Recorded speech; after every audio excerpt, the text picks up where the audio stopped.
আমাদের আজকের ব্লগ চক্রবর্তী বাড়ির অন্নপূর্ণা পূজা নিয়ে। শনিবার আমরা সবাই মিলে বেরিয়ে পড়লাম মা অন্নপূর্ণার মূর্তি আনতে কুমারটুলি থেকে।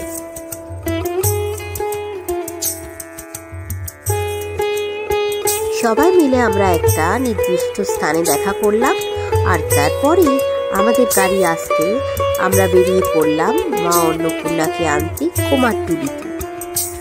সেদিন প্রচণ্ড গরম ছিল, গরমে প্রাণ অষ্টাগত, কিন্তু তা বললে কি আর হয়? আমরা যে আনতে যাচ্ছি আমাদের মাকে, তাই সবার মনে একটা আলাদা আনন্দ ছিল, আর সেই নিয়েই হই হই করে বেরিয়ে পড়লাম। তাহলে চলুন না শুরু করি আমাদের আজকের ব্লগ মা অন্নপূর্ণাকে নিয়ে। আমাদের চ্যানেলটা যদি আপনারা সাবস্ক্রাইব না করে থাকেন তো সাবস্ক্রাইব করবেন, আর বেল আইকনটা ক্লিক করতে ভুলবেন না। এত গরম হলেও সবার আনন্দের কিন্তু সীমানার শেষ ছিল না। আমরা রেড রোড হয়ে প্ল্যানেট দিয়ে সোজা পৌঁছলাম সেন্ট্রাল অ্যাভিনিউ। সেন্ট্রাল অ্যাভিনিউ থেকে আমরা পৌঁছলাম জোড়াসাঁকোতে, আর সেখান থেকে কুমারটুলি। কুমারটুলি আমরা যখন পৌঁছলাম তখন কিন্তু বেশ বেলা বেড়েছে। আমরা সবাই মিলে কুমারটুলির আশেপাশের সুন্দর সাজানো মূর্তি দেখতে দেখতে এগোলাম।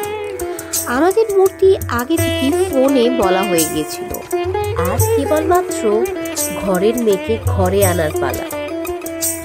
নানা রকমের মূর্তি দেখতে দেখতে এগিয়ে চললাম আমরা।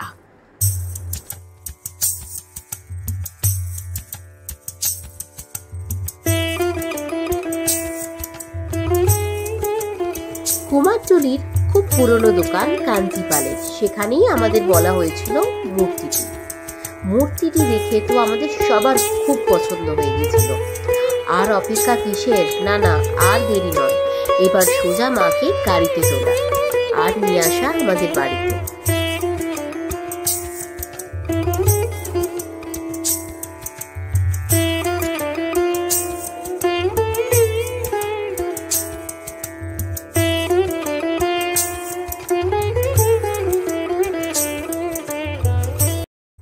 ইনি হলেন জগদীশ দত্ত, ইনি গড়েছিলেন আমাদের মূর্তিটি।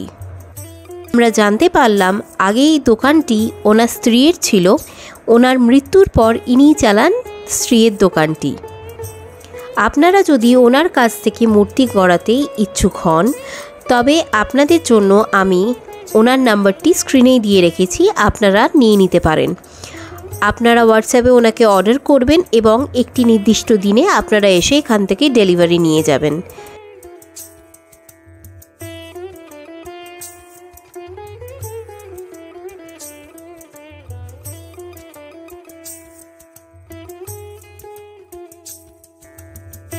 মাকে যখন আমরা নিয়ে এলাম তখন বাজে ঘড়িতে 3:30। আস্তে আস্তে আমরা আমাদের গলিতে গাড়িটা ঢোকালাম। বাড়ির সবাই অপেক্ষা করছিল তখন। সবাই মিলে ভিড় জমালো গাড়ির সামনে।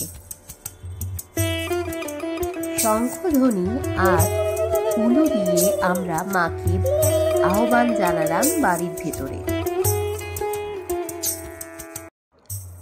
সকাল 6:30টায় শুরু হয় মায়ের পুজো। চারিদিকে আনন্দের ছোঁয়া, উলুধ্বনি আর শঙ্খধ্বনিতে চারিদিক মেতে উঠেছিল সেদিন।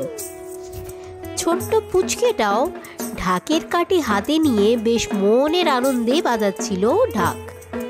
সেদিন এই দৃশ্যটি ক্যামেরাবন্দি করতে আমরা নিজেদের আটকাতে পারলাম না। এরপর দেওয়া হয় মাকে ভোগ। মায়ের ভোগে ছিল ভাত, পনির, পোলাও, আরও কত কি। এ বাড়ির ছেলে এবং বউয়েরা উভয় দুজনের হাতে হাতে সুন্দরভাবে সাহায্য করে এগিয়ে দেয় ভোগের থালা। ভারী সুন্দর লাগছিল, এমন আর কোথায় দেখা যায়। অষ্টমী ও নবমী দুদিন মায়ের পুজো হয় এ বাড়িতে। দশমীর দিন বিদায় জানানো হয় মাকে সিঁদুর খেলা আর তার সাথে কনকাঞ্জলি দিয়ে।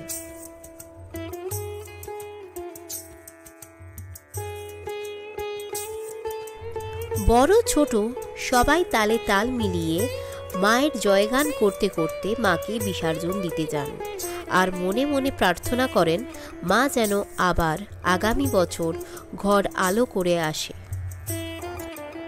ভিডিওটি যদি আপনাদের ভালো লাগে লাইক, শেয়ার আর সাবস্ক্রাইব করবেন। ভালো থাকবেন এবং অন্যকে ভালো রাখবেন। ঈশ্বর আপনাদের মঙ্গল করুক।